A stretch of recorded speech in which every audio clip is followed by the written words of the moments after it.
Ha sido catalogado como el logro más importante del siglo y que entrará a los libros de historia. Nos referimos a la fusión nuclear con ganancia neta de energía, es decir, que produce más energía de la que se consume. Para profundizar en este tema y entenderlo bien, nos vamos hasta el INEI, en el campus de Ciudad Real, para hablar con su director, con Roberto Píriz, quien ha catalogado este hecho como un logro histórico esencial para la supervivencia de la humanidad.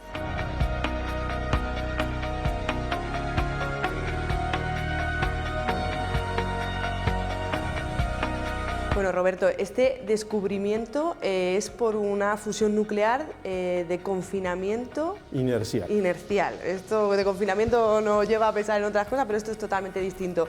Llevas 40 años trabajando en esta materia, por lo cual eres la persona ideal para que nos lo expliques, ¿no? Coméntanos un poco que lo podamos entender. A ver, primero vamos a hacer una separación. ¿Por qué esto se llama confinamiento inercial? Porque hay otra línea, que son las dos líneas principales, la otra se llama confinamiento magnético. Es decir, aquí de lo que se trata es de calentar el combustible a temperaturas que son altísimas, al punto tal que se convierte en lo que se llama un plasma, es decir, se disgrega la materia, los átomos se separan en electrones e iones, y están a temperaturas tan altas que confinarlo es algo muy complicado, porque estamos hablando de decenas de millones de grados, o de centenares de millones de grados. Entonces, el confinamiento magnético esencialmente lo que hace es una especie de botella magnética, es decir, un campo magnético que mantiene ese plasma combustible, lo mantiene confinado, porque no puede estar en contacto con paredes. Primero porque se enfriaría y por otra parte porque destruiría las propias paredes. El otro extremo, que es lo que se llama confinamiento inercial, es una manera un poco eufemística de decir, bueno, ya que es tan difícil confinarlo, pues no lo confinemos. Y entonces lo que se hace es calentar el plasma y comprimirlo a densidades altísimas durante tiempos muy breves, y en ese tiempo que dura, simplemente se disgrega de manera natural, intentar que se produzcan las reacciones de fusión en un número suficiente como para tener ganancia energética. Eso es más o menos, en breves palabras, las diferencias entre las dos formas de atacar el problema. Dicho así, bueno, puede parecer algo sencillo, bueno, si quieres dibujamos un poco en la pizarra. La idea en principio es que uno tiene una cápsula esférica que en realidad es una cáscara de diamante, es decir, esta cáscara, esto es diamante, y aquí en el interior se le deposita una capa de combustible que es una mezcla de deuterio más tritio criogénico, es decir, está congelado, esto está a 2 grados Kelvin, es decir, a menos 270 grados bajo cero. La cantidad de combustible que se pone es muy pequeña, estos son unos 0,2 miligramos, y la cápsula también es muy pequeña, la cápsula tiene 2 milímetros de diámetro. Y aquí adentro, pues en principio hay vacío, pero claro, normalmente el material que está aquí se evapora y entonces hay vapor de deuterio-tritio a muy baja densidad. Entonces la idea es comprimir esto, ¿no?, a densidades que son 1000 veces la del sólido, y además calentarlo a temperaturas de 100.000 veces la temperatura, digamos, ambiente, de 100 millones de grados. Entonces, ¿cómo se hace esto? Bueno, se utiliza un proceso que al principio no es muy complicado, pero digamos, vamos a hacer otro dibujo aquí. Se irradia esta cápsula con radiación. Puede ser directamente con un láser o de forma indirecta, como lo hicieron los americanos, con rayos X. Convierten la radiación del láser en rayos X y después utilizan los rayos X para irradiar la cápsula. Como consecuencia de la irradiación, pues esta cáscara de diamante se empieza a evaporar. Y se evapora, pero se evapora a velocidades tremendas, o sea, velocidades altísimas.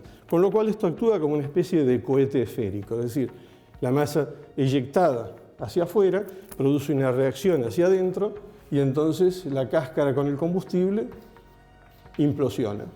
E implosiona a una velocidad descomunal. Estamos hablando de velocidades de 1.000.000 de kilómetros por hora.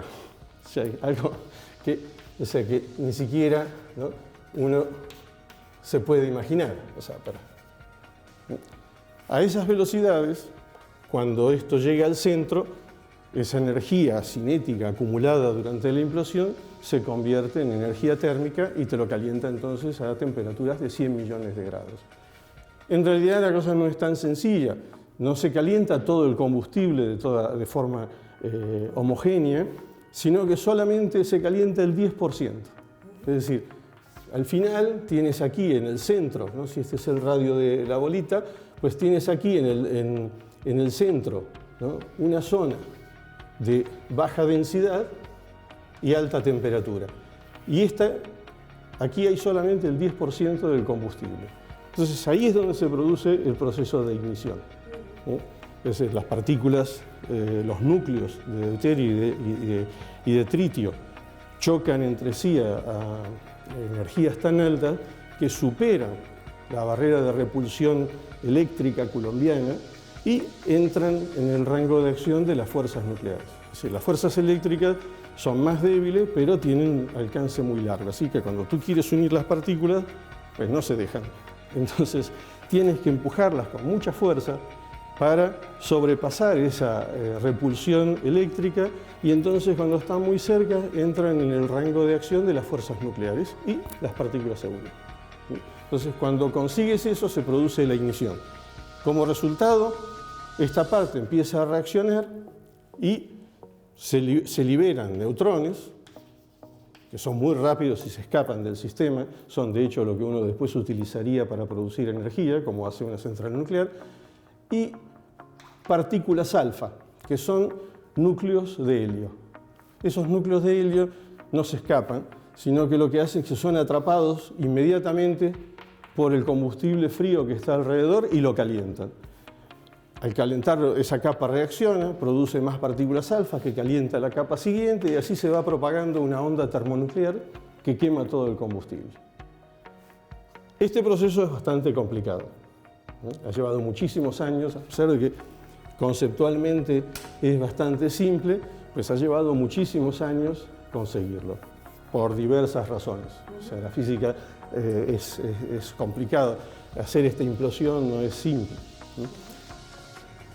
Lo que han hecho es, por primera vez, conseguir que se produzca la ignición y la propagación del quemado en el combustible. Todavía no son las condiciones ideales, por eso es que la ganancia ha sido, ha sido 1,5, ha sido pequeña.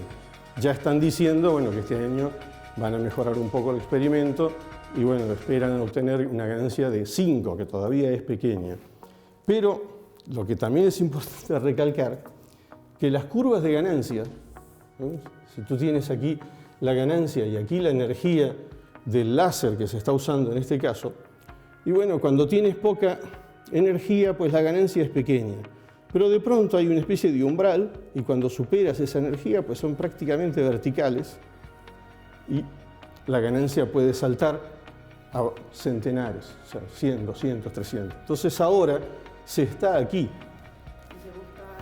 Con que subas un poquito más la energía, pues ya puedes estar aquí. Es decir, que puedes pasar de ganancias de 1, 2 o 3 a ganancias de 100, 200, 300 con un pequeño incremento de la energía. Por eso se afirma afirmas que puede ser esto el primer paso o el primer paso del camino a la supervivencia de la humanidad. Esto es la demostración de que la fusión se puede utilizar para producir energía. Y demostrar esto llevó 60 años. Entonces, ¿por qué uno dice, sí, la supervivencia de la humanidad puede depender de esto? Porque no tenemos tantas formas de producir energía. Es decir, sí, entiendo que tenemos los hidrocarburos, pero sabemos que tenemos que dejarlos por varios motivos. Por el problema del CO2 en la atmósfera, porque además los hidrocarburos tienen aplicaciones que son mucho más importantes que quemarlos en un coche, por ejemplo. Toda la industria la petroquímica depende de los hidrocarburos, todos los laboratorios, todas las medicinas, la producción de medicamentos depende de los hidrocarburos, así que es algo que hay que cuidarlo, que tiene mucho más valor que simplemente quemarlo en un vehículo. Aparte, bueno, del problema del calentamiento global, que no podemos seguir emitiendo CO2 a la atmósfera. ¿Qué tenemos como alternativas? Pues pocas cosas. Tenemos la energía nuclear convencional, que está mal vista simplemente porque no se entiende o porque no se explica realmente cómo funciona. Tenemos las energías renovables, en las cuales se están poniendo esperanzas que son bastante poco realistas. O sea, esto me gustaría decirlo, sobre todo porque no se explica y es bastante fácil de entender. O sea, el Sol emite mucha energía en todas las direcciones, pero la Tierra está muy lejos y es un pequeño punto, así que la cantidad de energía que llega a la Tierra es muy pequeña. Estrictamente, claro, la gente dice, como el Sol está encendido siempre, vamos a tener energía siempre. Sí, pero muy poca. Además, tú no tienes 5.000 millones de años de tiempo para esperar a conseguir esa energía. Y estrictamente, nosotros no consumimos energía, nosotros lo que consumimos es potencia. La potencia es la energía que se consume por unidad de tiempo. Eso es lo que realmente aumenta cada año. Es decir, cada año consumimos más energía y por lo tanto más potencia. Actualmente el mundo consume, si no recuerdo mal, algo así como 2 por 10 a la 13 vatios. Esta es la potencia consumida hoy en día. La potencia que nos llega del Sol no es tanta, es apenas 10.000 veces mayor. Dice, bueno, 10.000 veces parece mucho. Bueno, empecemos a considerar ciertas cuestiones. Tú no puedes utilizar toda la potencia que llega del Sol, porque la potencia que llega del Sol es la que nos mantiene vivos, y mantiene vivo al planeta y todos los procesos que ocurren en la Tierra. Primera pregunta que nadie se ha hecho, o bueno, o muchos nos hemos hecho, pero nadie ha respondido. ¿Qué fracción de la potencia que llega del Sol podemos utilizar? ¿Cuánto? ¿Podemos usar el 100%? No, eso es la destrucción del mundo. ¿Podemos usar el 10%? No lo sé. ¿El 1%? ¿Qué cantidad es prudente utilizar sin producir una catástrofe ecológica? No lo sabemos.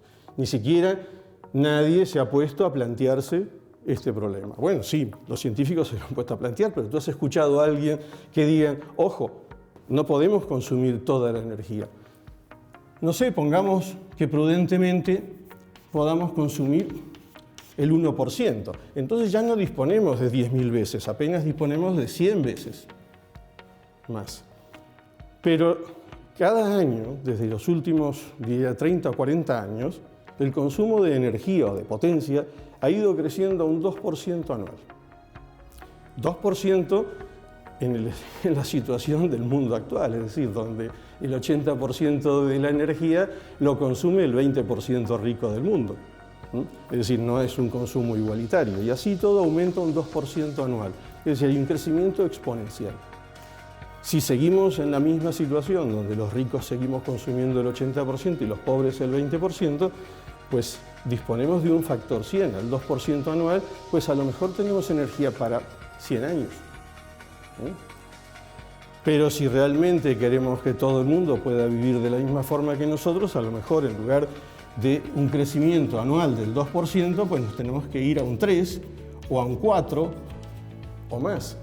Y entonces la energía solar pues nos serviría a lo mejor para 50 años. Y cuando digo solar me refiero a todas las renovables, porque la hidroeléctrica, la eólica y la solar, todas son energías, distintas formas de energía del sol.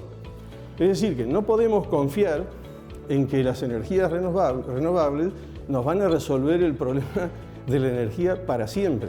Como mucho será un problema que, bueno, depende del uso que le hagamos, depende de si realmente es algo para todo el mundo o solo para los ricos, pues puede durar un siglo. Es cierto que nosotros ya no estaremos más, pero la humanidad tendrá que seguir sobreviviendo. Es decir, la humanidad no va a sobrevivir con las energías renovables.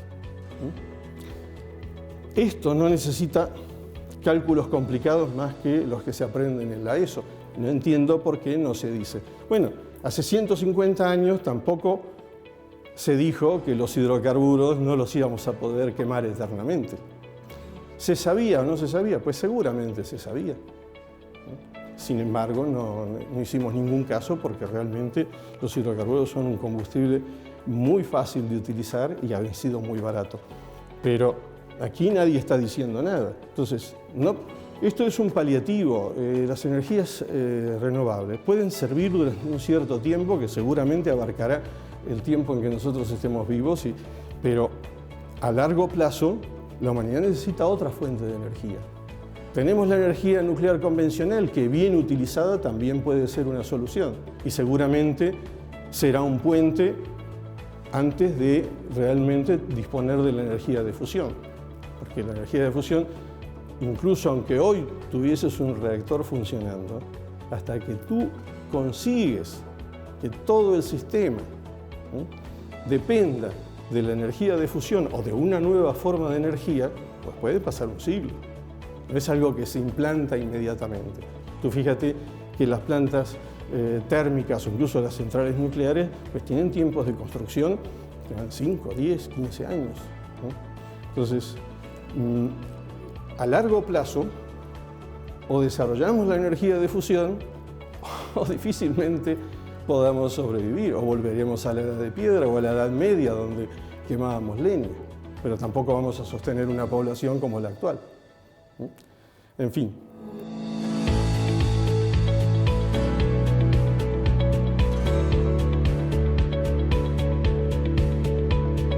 Hemos aprovechado este hito histórico también para conocer el INEI, que está aquí en el campus de Ciudad Real, y es el Instituto de Investigaciones Energéticas y Aplicaciones Industriales, ¿no?